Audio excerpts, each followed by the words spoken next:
Live in Brussels with more is your news correspondent, Brian Carter. Brian, tell us what this all means, Austria's presidency of the EU.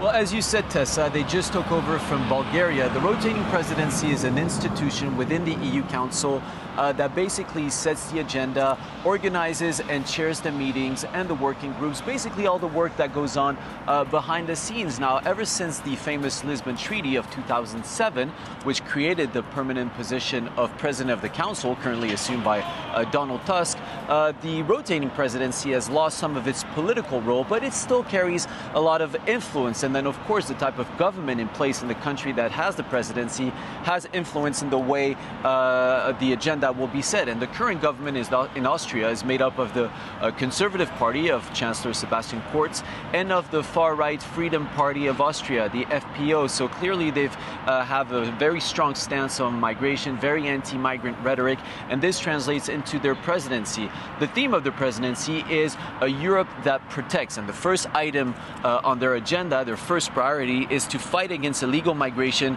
by securing external borders. So clearly migration will be the #1 issue over the next 6 months with this Austrian presidency. They also want to talk about competitiveness and neighborhood policy with the EU, with the Western Balkan states. But it's also likely that over the next 6 months we'll see a lot of discussions and work around the EU budget, the next EU budget, and of course Brexit.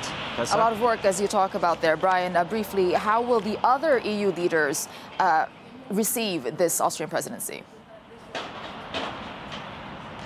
Well, quite well, actually. There's been a clear shift in discourse between 2015 and now, when some measures back then were deemed unacceptable, such as these so-called disembarkation platforms for migrants, are now completely acceptable. One MEP I talked to actually called it the Orbanization of politics, after, of course, Viktor Orban of Hungary. And Sebastian Kurz is actually very close to the Visegrad group and to their anti-migrant stance and their strong approach to migration. But there's still a lot of questions regarding the agreement that was found here by EU leaders on Thursday and Friday. What are these controlled centers? What are these disembarkation platforms?